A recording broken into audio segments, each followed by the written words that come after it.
Okay, so good morning, everyone, and welcome to the Istituto Marangoni Milano, to the edition 2024 of the Front Row. The topic of this edition is the hyper-essentialism, which analyzes the evolution of the fashion collection of the moment, and in fact, fashion as a mirror of society and industry is trying to keep exponentially growing and looks at as an apparent visual form, just as an engine to increase the exclusivity of the system and to potentiate the immediacy of communication. So this is a topic. So we're going to ask ourselves, how does this new formalism influence our perception of fashion? Who participates into this exercise and who instead is trying to find alternative routes? In fact, today's talk is called Inverse Fashion, inspired by our own guest who has its own way of creating fashion, which is authentic, diverse, and with whom we want to discuss about destroying stereotypes as opposed to building them. I'm going to leave the stage to Marco Rambaldi, who's the creative and director and founder of the homonymous title, and Anne Rogg, who's our industry relationship senior manager. Thank you very much, everyone. Okay, guys, well, thank you very much for being so many. So we are really, emotional about talking. We really, also on Marco's behalf, we didn't realize we'd have such a huge impact. You're also young. I know that many of you are international, so thank you very much, even more for being here today. I really have such high esteem for Marco. I really have to tell you, you are absolutely super. I'm also personally emotional about it. And I've been thinking about this actually all day. I've had this here in my stomach. I've had a bit of a twist in my stomach because I was so emotional. I've had the honor of having to see your live show yesterday. And I'm going to ask you questions later, but there were two things, which were the beauty of the fashion show, the apparel, but also the beauty of the people that were there. And really, absolutely, congratulations, because also in Italy, we really have to, hold on tight, work twice as hard. And so really an applause for you from the guys and from my heart, because really, I'm impressed. Okay, thank you very much. Is it working? Yes, everything is working. Thank you very much. Thank you for the welcome. Absolutely. Thank you, Anna. Please don't make me get all emotional again, because yesterday I spent all the tears that I had in the backstage straight after the fashion show. And thank you so much. It went really, really well. I'm really happy to be here today. And I really hope that it can be for some or for most as a help in my small world, what we've built so far. I'm really, really happy about this. And then if you have questions and things, absolutely, I am more than happy to answer everything and to have conversations. Yes, in fact, we're going to start now with some questions. And of course, guys, if you have questions, if you have your own questions, just put your hand up and we're here with you. Also in English, should you need it, but we can translate also live, so there's no problems for anyone. So I'm going to ask about your story. So you were born in Bologna, your brand was founded in 2017. You won and you were finalist for many, many awards. But if you want to talk about your path, that took you to have the fashion show amongst the protagonists of the Milanese Fashion Week. Yes, so in 2013, I got my degree, which seems like far, far away now. And let's say that straight after, I had the, let's say, the luck of create a first capsule collection whilst I was getting my degree. And I was, then I won this, from Camera Nazionale della Moda, I won this competition, and it doesn't exist, unfortunately, anymore, this competition. And then from there, thanks to the support and having met people who were in the industry who believed in me straight away, I kept going forward, creating another capsule in the same year again. And then let's say that there is where there was this fork in the road where I had to decide whether I actually wanted to continue with this path or with this idea of creating, in fact, the project of a brand or not. And then, thank God, I chose the second one, as in I didn't start straight away. I stopped and I started working because in terms of the work experience, I only had done one internship during the university. But in actual fact, I didn't have any experience. So I worked in the women's style office of Dolce & Gabbana for about 3 years, where I had a huge experience, very formative. I've learned so much. And I feel like I want to also recommend to also the ones who actually want to start a project, an independent project of their own, still first do a career experience within a company, maybe even if it's not this big, even a smaller one. But I think that it's fundamental nowadays to get that experience after, of course, you finish your study path. So then I interrupted, let's say, this desire, let's call it, that I had of creating the brand. And then once this experience had finished in 2017, I started this, let's say, this new path. And initially on Milan, because I was still here for the first 2 seasons, we had also a producer on Milan. But then I went back to Bologna, who is my city of origin, where I still, to date, live and work with my team, which is really, really tiny. We're only like 3 partners plus 1 person who is with us, fixed. And then we have loads of interns that on a rotation work with us.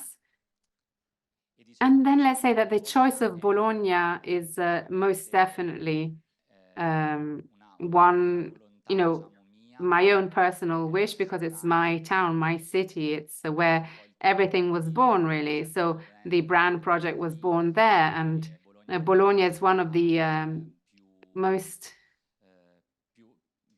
most careful cities in Italy in terms of rights from a social point of view and a political point of view. So I always was inspired also by that, even from the first seasons. And even if going forward, we don't talking about Bologna, there's always a little bit of Bologna in every single collection, even, in terms of casting or the community that surrounds us, which on a daily basis we look at, and that stimulates us on a daily basis.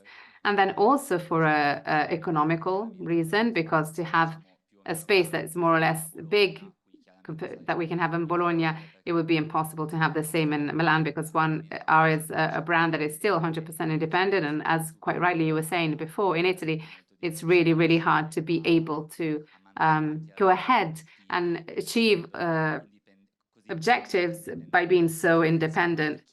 Yes, I'm going to ask you later about the difficulties that you might have, but beforehand, I would like to ask you a minute, and I want to thank my colleagues. If they show a few slides, we prepared like just really quickly on the fly. So thank you to my colleagues also for working last minute. We allowed ourselves to get some images from the catwalk. And if you wouldn't mind talking about the Memento Mori, I read the press sheet and why the name and what are your inspirations. So Memento Mori is because it clearly signifies as remember to love. Let's all each other to remember to love, and not that we're going to not to remember to die, because it's a reflection on the times, on the historical time that we're living, and seeing everything that's happening now in the world. It's always best to remind each other to love rather than to remind each other to die, with all the wars that we have. And the collection, it started with a thought on time, a reflection on time, because we felt a bit like taken over or from everything that is surrounding us nowadays, a bit addicted, and every content from an image, so visual or from a message point of view, etc., is as if everything was on the same wavelength. And so at the same time, according to this thought process, us, just like the new generations, we've also had a way of talking, an opportunity, even with Gen Z, it's a bit younger people. We live in this society that tends to to alienate ourselves compared to what we're living. So with this collection, we decided to take our time back, try to give, again, a different rhythm to time according to what we have the hands of the watch, as opposed to this continuous bombardment of messages and images that we live every day, that we are bombarded with every day. And we try to give the right importance to the things that in fact are important and that should be important for us nowadays. First of all, love, then kindness, which is the only weapon that I really believe will save us in today's society. And in fact, for this reason, yesterday, we also collaborated and, let's say, supported the European Parliament. I don't know if you saw it at the entrance of the fashion show, that with posters that we created with them. The will, the wish, and the want is to try to demonstrate and convince the individual, whether young or less young, that his opinion counts, their opinion counts, their values count, and that each and every one of us can really make a difference nowadays. Thing that, in fact, it just seems like it's not happening in reality. And for this reason, the majority of people today, especially the younger ones, don't vote, don't go for voting. They're probably not even thinking about voting. And with this intervention, with this idea, together with the European Parliament, we try to support them with this campaign to incentivize people to go and vote for the June European elections. And of course, everything was very normal in collaborating with them, because our brand, the idea of our brand, is born mainly from social, political values that we always brought forward. So there was nothing that was forced for us in all of this.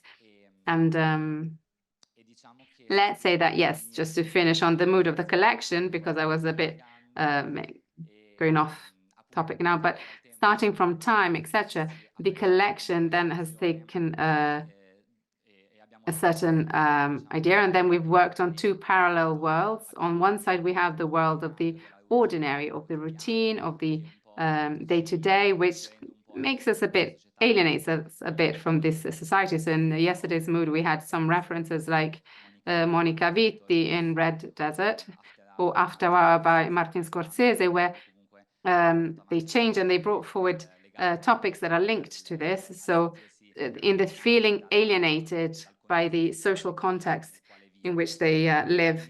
And in fact, from there, and especially linking to After Hours, let's say there's the office uniform, the one that we've really worked on in this season, because it's the one that, let's say, links clearly, also visually, all of this concept about the routine and the habit and the day-to-day and repeating every day the same thing.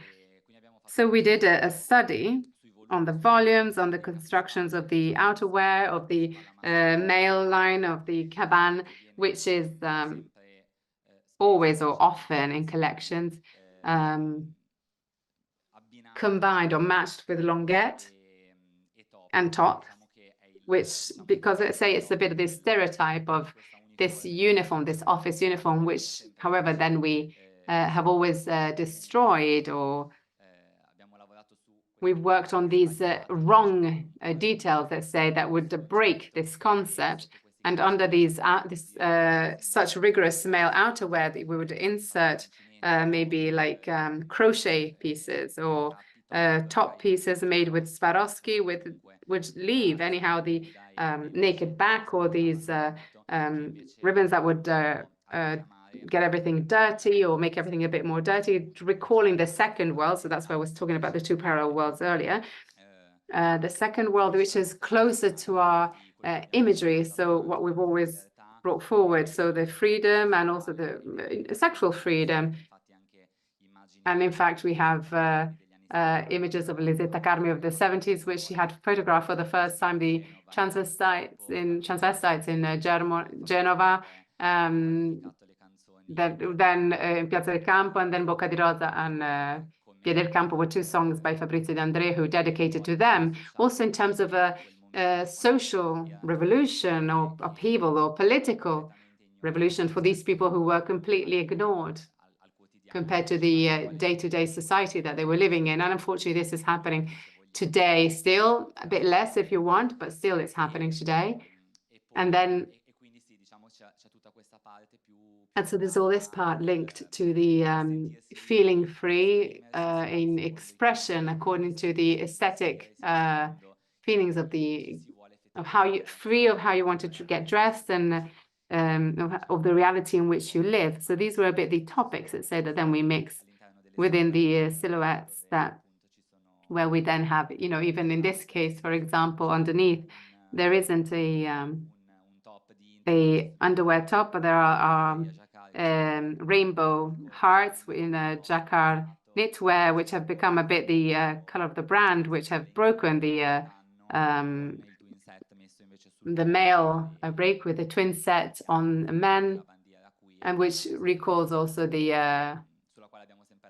flag on which we've also always played on. So the rainbow one, and we've just put it in the color palette of this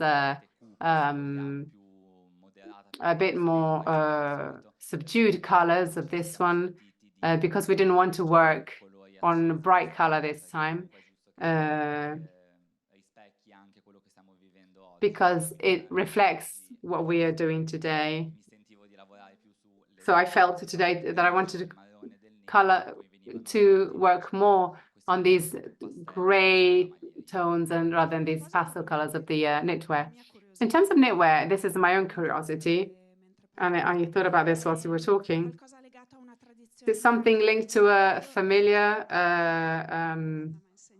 tradition. I learned to do knitwear because my grandma taught me, and that's where I got passionate about. Have you loved it because you started with it, or you got in love because you found the right producer in your path? Why this passion for knitwear, which actually our guys really like? So I say that because my colleagues are here who do career service like me, and they go, yes, with a head why, they're nodding. Yes, because I've noted that with the new generations that many have tried and worked and with the knitwear and the crochet from the lockdown moment. I saw that many also small realities were born, many small brands that have started working on crochet. And this is very nice because it's also nice to try to give a continuity to this work of this this craftsmanship, which is more associated to the old generation, our grandmas, our mothers, our great-grandmothers. You're always scared that they're going to be abandoned, these old traditions, whilst instead they're very important and they are also part of our cultural, Italian cultural heritage. I started, so let's say that crochet has always been, let's say that the knitwear and the passion for the knitwear started with the crochet because I inherited from my great-grandmother. And from there, I started doing some upcycling without knowing at the time, like in this case, what it was. So I had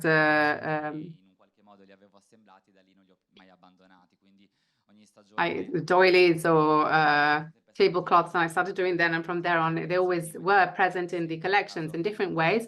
In this case, for example, we started working with the vintage doilies or tablecloths that then were mixed with old, new threads that are in fact within the collection. Other cases, like last season, we worked on the pattern and on the fabric that would be then sewn together. So crochet and leather, crochet and fabrics, and every year it's present. And it's a topic that is very dear to me, that I want to maintain, because a bit from what I was saying, trying to maintaining, keeping alive the old craftsmanship and the Italian heritage, but also because we've changed the meaning at the significance of at the meaning of the doily, because the doily is always something that is linked to the patriarchal way, when the women would be at home and do knitwear, and the man would go out and he would bring home the money. And that was the norm. Whilst we've tried to use it in a way, in the opposite way. So we take the doily as it is and mix it according to the various techniques which we have introduced collection after collection, and they in fact go to embrace the various shapes of the body, making it a female and feminist element at the same time. So creating silhouettes that are sexy, that work on the body of women. And in this way, they invert the meaning of this common imagery. And also, knitwear in general.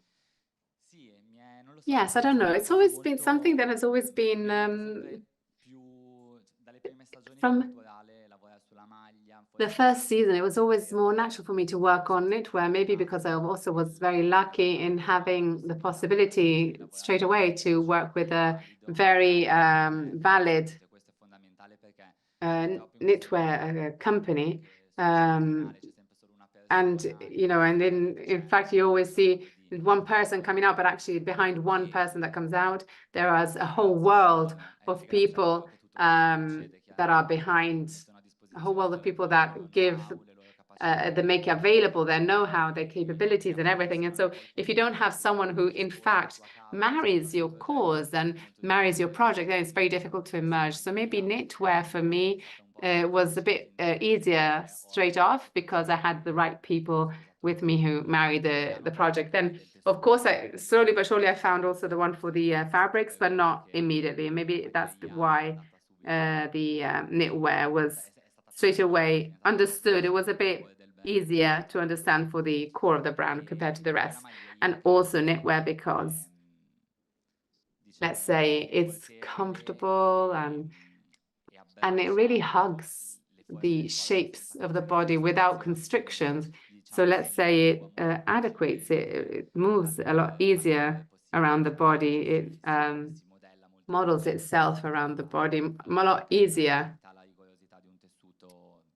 It maybe more than texture that fabric won't have a stain in it. You were talking about bodies, and you were mentioning earlier that your first shows, there was a lot strict casting. Is it the same? Is it still like this? So how much for you are they important values? Because I think straight after lockdown, there was some sort of a hype. So everybody would bring on the catwalk different people. Now it's restricted a bit, this type of representation. There are not many. How does it work with casting with you? What's the value of it? In the beginning, were they friends that maybe would do things for you? How does it work? This is a very important part. Yeah, casting has always been fundamental for us. It was one of the things that also, for some season, it also took over the collection itself or the pieces themselves. So many items, you talk more about the casting than the collection. It's always been, and it remains our prerogative, the casting. It's right to work on casting in a in-depth way. And we do it not just in the pre-show days, but we do it from one season to another. So when we get to know someone, or if I get to know someone, or I see the profile of someone on Instagram, on the social, I save it. And then we try to work a bit with the people who actually follow the casting for the show in that direction, trying to always have both real people, really, maybe like agency models. The important thing is that each face, each person chosen always has a story to tell, something that is deep and personal, that can also give that added value that is necessary to communicate the collection as it should, because otherwise they just remain like hanging pieces. Yeah, let's say that after lockdown, there have been a few brands that worked on that, but it's only been done for 1 or 2 seasons top, nothing felt, of course. And I'm a bit sorry about that, because in fact, we've always done it, and it's something that we really feel, something that is really natural to us. And it's right that also on the catwalk, you could see every type of body, all the type of cultural origin and gender. So we've always done it, and I think that we will keep doing it always. So I don't think it's something that is forced. It's not something forced. It's not something we don't have to talk about inclusion or something. It's something that we've always just done, and that's it. So F2M, M2F, all the type of cultural origins, as we've seen very much also in the yesterday's collection, and body shapes that, let's call them non-standard according to the fashion, rules that say. And then to answer your question, the strict casting, yes, we keep doing it, of course, a lot less, because many people that maybe we've met and we'd contacted that they never were on a catwalk, and that could be our friends or people that we met just like that with actual street casting. Now they all have an agency, because after lockdown, there are many new street agencies have started. So really street agencies. So before you only had the regular agencies, and then maybe they already some existed before earlier as well. But after lockdown, there were many that happened, these street agencies. So it's a bit of a counterintuitive. So in fact, basically, real street people, they know no one exists anymore because none have remained. They're all agencies that actually work on bodies and heights that are different and non-stereotyped. So in fact, actually, there was a friend of ours yesterday who is still street, but the majority no longer, not anymore. I understand, but the important thing is okay, but the message still comes by. What's changed is just the method. Okay, that's very clear. So now please do just give me a bit of an eye every now and again, because I tend to just talk. I would talk forever and ever, and I would get lost in it. So please just give me a hint if I'm going on for too long. Okay, perfect. So I'm going to ask you the toughest question. What does it mean to have an independent brand in Italy? And also another question, and this is linked to this, of course, because of course the economical part is fundamental. So if you feel that there's a part of resistance to your message, or are we evolving?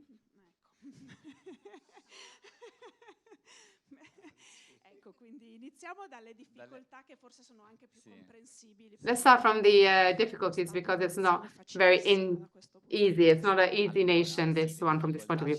Yes, there are many difficulties. There are many. Now, I'm going to try to answer very briefly now without going in depth in all the points, because otherwise it becomes a lesson, a lecture. But let's say that the difficulties, well, clearly, we shouldn't have to go around it. The more concrete difficulties are the economical ones, because if you don't have an investment fund or someone who really just throws capital, of course, everything is a lot harder, because let's say that the collection has certain costs, the fashion show has costs, everything has costs. Then we always try to collaborate with companies, collaborate with people, so that each has a right weight, a right balance, that everybody can have also their visibility.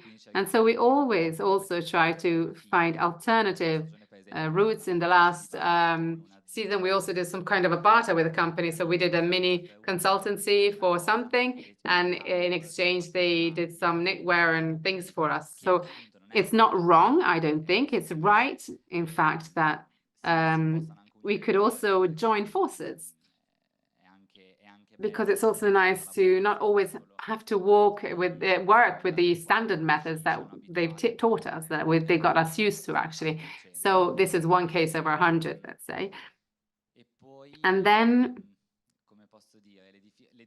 the difficulties are also, as I was saying earlier, on the labs, the people who,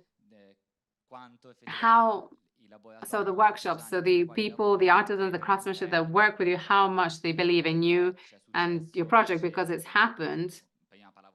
First, I was talking about knitwear factory that was believing in us from that day. Others that if you didn't pay on that day exactly, then they wouldn't give you the, or they wouldn't give you the material and time, and there are all sorts of difficulties that you have with brands like us. But on the other side, there are also shops that not always are very punctual, especially here. So let's say that we are in the middle. Let's say we are in the middle of all of this because clearly we live of what, in fact, we sell, or at least this is what it should be. And on the other side, clearly there are the companies and the craftsmen, the artisans that at the same time have to need all of that. So it's complicated. It's complicated. And let's say that, in fact, maybe in the interview that I had earlier on the other room, the suggestion or the advice would be to have a lot of passion, a lot of strength and tenacity, because it's difficult. There are many difficulties, and it's a job that requires a lot of energy, a lot of time, and a lot of investment from all points of view. But it also pays back from an emotional point of view, definitely. It's indescribable what it brings back. You like when you have moments like the one that happened yesterday. So yeah, you have to have a lot of resilience, and you try to go. The more you go ahead and the more you look for the best routes. Something else that is very complicated, and it's happening also in Italy nowadays in Italy, many labs that were probably independent before have then been bought by the big groups. So automatically they can no longer work with the small brands, or even if they're not purchased by big groups, they're autonomous, but they give priority to the big groups. So clearly the smaller ones will get a backlash of this because the quantities you can never have, just like the big ones. So it can be complicated if on the other side you don't have a very strong creed. So again, thinking about the catwalk, there was some beautiful jewelry. The jewelry was amazing, and I have to say amazing. And the collaboration with historical companies of the fabrics, and also international, like Redelli, 1865. No, sorry, Redelli. Because I was reading that you were also talking about velvets, and sorry, I had collaborations with Swarovski, with Hug. There are some production realities or brands, Italian or maybe also international, that you would like to work with or collaborate with in the future? Yes, absolutely, absolutely, yes. Now, for the moment, we are collaborating very well with these Italian realities, which in terms of the velvets of Redaelli, or we worked with the MTT materials, which are very important from Tuscany. For the shoe wear, we used worked with the boot, the décolleté, and the pump and the male. We did also our heel in metal with the silhouette of the heart. You can't see it here, but we have it. We really collaborated for the third one with Swarovski, and it's going very well. They support us, and it's very nice to work with them because it's very stimulating. And this season, we also up the standards, because we worked both with Swarovski on the fabric that we already introduced, but this time the news was the contribution with the house with print in 3D directly on the fabric, the setting, and also the Swarovski. And we worked with that in the trompe-l'œil, which is something that you can see on some pieces, and that would simulate the plait or the function, and it kind of recalls the classic deco, but it was made actually with Swarovski in 3D print. And also with Hug, we have collaborated also with Hug because we had customized some boots, some of their classic boots, with the element of the rose applied as if it were a 90s tattoo. So many things. And the jewels with Priscilla Nati, who is a friend of ours, which we kind of got a degree more or less at the same time, and we collaborated for many, many seasons with her. This was the last one, but I have to say that it always works really very well because there's a good connection and we understand each other very well, and and follows very much the mood of what we want to do. So it's really nice to work like this because you contaminate each other and then unexpected stimuli starts. I'm going to ask your last question, and then if the guys have other questions, then of course we are here for you. So I'm going to talk about Andrea Batilla, who's a very good friend of ours. Okay, so you've left behind a bit the idea of the colored pieces, colored items, and also the mix and match of products that we talked about earlier for something that is more mature, let's say. You talked also about different colors, and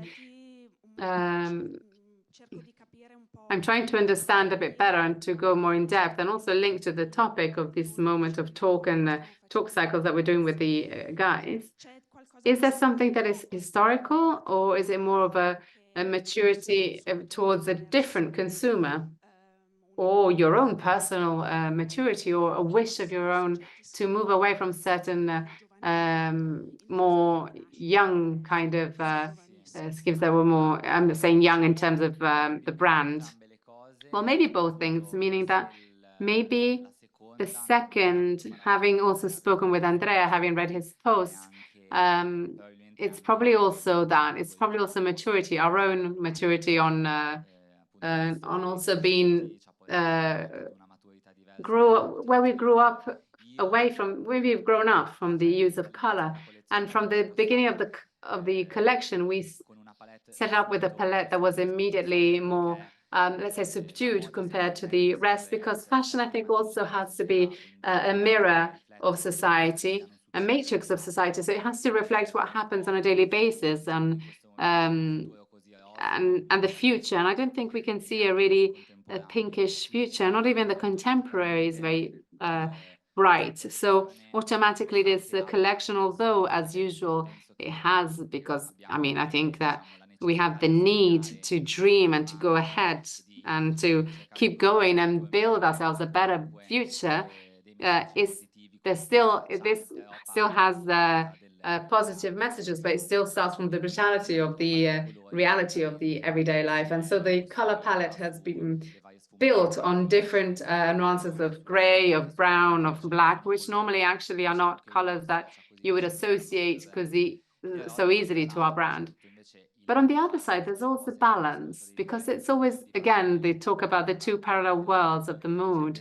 There's balance as a knitwear with the touches of colors that are a bit more pinkish, greenish, bluish, which are more our classics and which recall that freedom that belongs more specifically to our imagery. So this is how I would answer. I don't know if this is a good answer for you. Okay, yes, you answered very well. Okay, Marco, thank you so much for our own talk. And are there questions, guys? Okay. Angela, thank you. Sorry, my voice is not great. Perfect. Thank you. Thank you. First of all, hi, my name is Emma Fernari. I'm doing a master's in fashion promotion, communication, and digital media. It's an honor to be able to talk to you and speak with you. You can be informal, don't worry. And it's great to listen to you and listen to these words. It's very inspirational.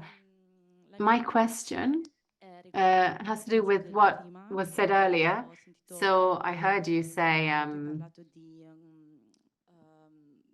you heard you talk about the environment of Bologna and the social environment, the political, social political reality. And I see that you also have a very strong, you can see it very strongly also in the brand. And my question is, have you found recently realities that are close to your thought, to your way of being, or from a mental point of view, or is it very difficult, or similarities with people? Do you mean people generally in fashion, within fashion, the people with whom you collaborate, or realities which are similar, have similarities with your thoughts? Yes, let's say that yes. In Bologna, Okay, let's say that amongst the in the industry, there's more of an understanding in terms of values and messages, but maybe you do less focus on the messages that are more linked to the mood and what you want to amplify. But let's say that then it's a bit part of the brand of what we do. So I would say yes. I would say that it's there are realities that, as I was saying before, that have always believed in us, that have always married the concepts and the values that we've always tried to bring forward, to put forward. And therefore, yes, whilst not amongst the people within the industry, and just referring to the Bologna community, which can be our friends, the realities that are a bit more stable in Bologna, yes, very much. And it's one of the main reasons that have pushed us to go in that direction, because I had the feeling, especially at the beginning, that these people didn't feel, in fact, represented. I felt that these people didn't feel they had a voice within the fashion context. So I think it's very right and necessary to undertake this way of working within fashion, which, however, often it promotes other things, as we were saying earlier, other things that have not much value, that are not as important, that are not very important. Thank you. Thank you.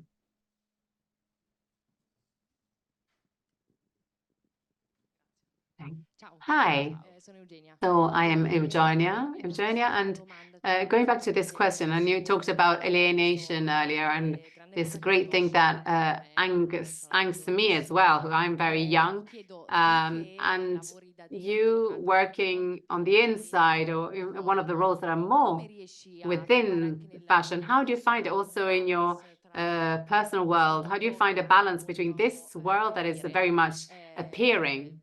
How do you manage this dynamics between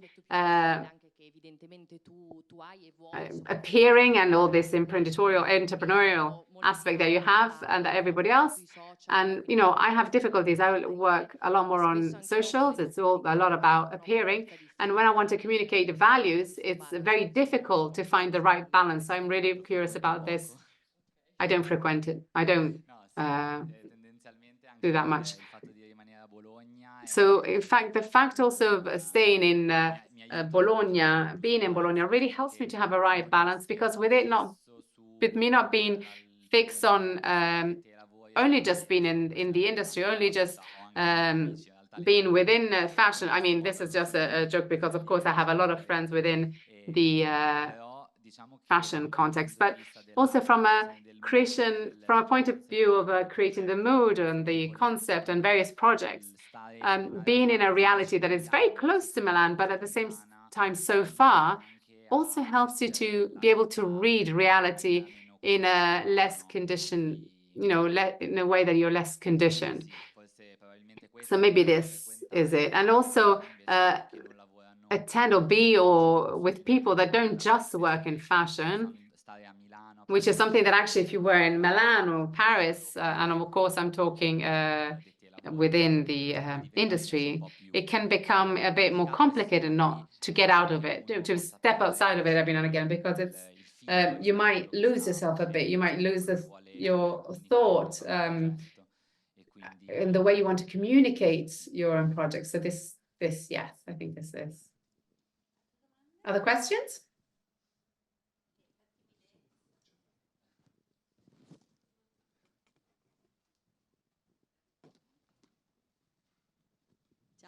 Hi, good morning. My name is Anna Zinola. I teach here. I want to ask you something about the inclusion and diversity that you were talking about earlier. So I saw in San Babila some posters put by a girl that said, oh, fashion has stopped taking care of inclusion, and then there was a QR code and a video would start. What do you think about this? What do you think? Is it a topic that you've seen these days on the catwalk, and which way, on how? No, in fact, you don't see it anymore. You can't see it anymore.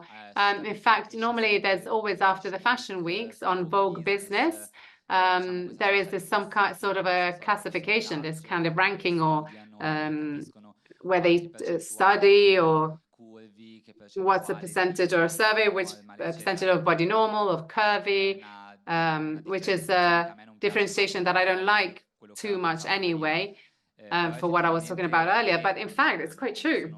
They're quite disappeared in Italy from the catwalk more than anything in Italy. Maybe also in Paris. There's still something in America. There are some brands that keep working on this, also in a much more in-depth way.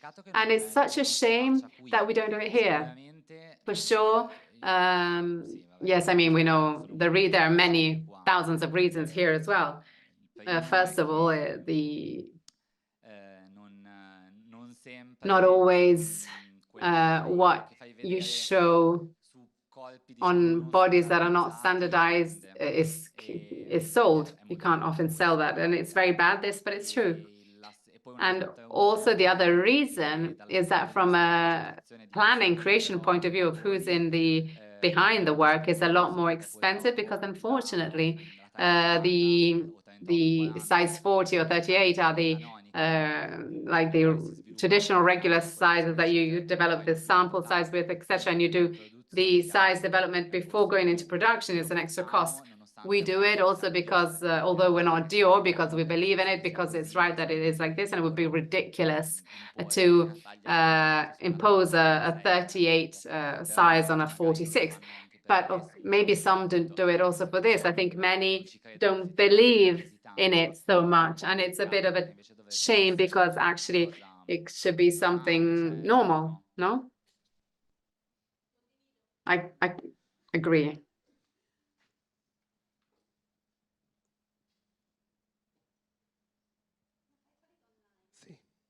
Ce la faccio. No, ce la faccio. Allora, online ci chiede. Okay, online they're asking us, in terms of recommendation from a work point of view, advice. What was the most important and relevant advice that you received from a work point of view, if there is one? Okay, so maybe, well, Andrea for sure. Andrea Battilla. What did he say? What did he tell you? What advice did he give you? Well, Andrea was one of the first ones who believed in me, straight up from the people within this world. I already followed him when he used to do pizza, and I was following him already. I was working at Dolce still, and then I got in touch with him, and he kind of married the cause, and we collaborated. We met each other in Tunisia, in Zilaya's home. You, me, and Andrea. Yes, the three of us. Yeah, in that period, we were working a bit more on a daily basis. And he is the one that always, he always supported me right from the start, from the get-go, and not being scared of talking about specific topics that could be also uncomfortable. Imagine they were uncomfortable now. Imagine when we started, it was even worse. So he always pushed me and supported me in this, and I will always be grateful to him for this. He always, even today, he's like a pillar for me. And there's another question in terms of source of inspiration. What are the source of inspirations, unusual ones, a bit more particular, more bizarre, from which you take inspiration, in fact, for a project, also for a collection, maybe? In terms of like source of inspiration, as a start, you mean? Yes, you talked about the films, etc. Is there a source, that particular source of inspiration that is different or something? Well, mainly in the first seasons, especially, it was, I had the possibility of meeting also people. I don't want to be repetitive, but of course, again, linked to the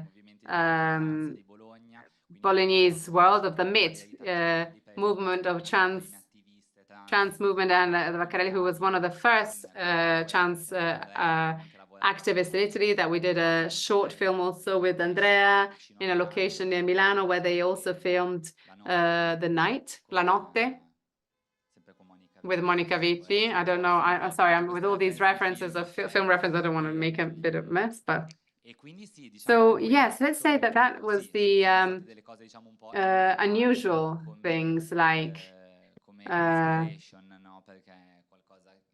as in terms of inspiration, something that university or the classic path does not teach you. But of course, it's a world that is so free, where everybody wants to talk their own stories, that it's also right that you can have all these, you can do all these journeys with your brain, etc. But it also, it's very stimulating compared to the trips that you do, the journeys, the research in the vintage, in the archive, in the secondhand, and every season there's always something I can start from something else. Some maybe come more from references, specific references, the one like the myth, or others can come from concepts that are a bit more abstract, like the one presented yesterday. Others can come maybe more from a concrete and specific on the study of proportions and things like that, which can't work. They can't go at the together, this modus operandi, this way of working, it can't be the same. Another question is a dream that you want to make come true in terms of work, or well, many. One, definitely the one of, you know, get more stable as a brand and grow on every point of view, and live a bit less with the angst, the daily angst, as often it happens. Something romantic, like getting somebody specific dress someone from a film, or yes, yeah, that's all. You always want that. There are always a few muses and icons that you would like to dress like, for example, which could be your muse. Also Barbie Ferreira, for example. But then I thought also that I like more. We're trying to open so we're not going to die. We're cooked. It's so hot in here. Yeah, okay.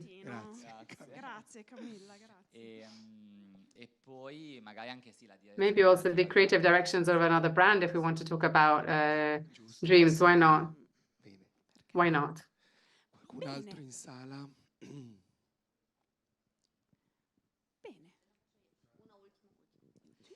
Last thing that we do for our students, for their dreams, some advice for our students, or to go towards the success that you're having right now, the strength also that you're having to create everything that you've created. What is the secret ingredient? The most important one. The most important one, I think, is to try to listen to advice as much as possible of your teachers, of the people that are around you and that are helping you in your path. And don't be, you know, overly knowledgeable, because then you might fail. Don't think that you know everything or know it all. If you can't create your dreams, it's that I promise that we haven't suggested these. No, absolutely. And also, as I was saying earlier, really follow your dreams. You also have to understand what are you actually ready to do sacrifices for this world, and that it definitely will pay back in some ways, in their own way. And so also have, however, a lot of passion, a lot of strength, a lot of tenacity, and be consistent. Thank you. Thank you very much. Okay, so Marco, I want to thank you so much really for your time after your fashion show and everything. Thank you so much to the people who have come, students and ex-students. I want to wish you a wonderful afternoon, splendid Fashion Week, which is actually developing in these, unfolding in these days. Stay with us because we have many other guests also in the next days, but also now at 5 p.m. And thank you so much, everyone, and have a nice afternoon. Thank you. Thank you so much. Thank you, everyone.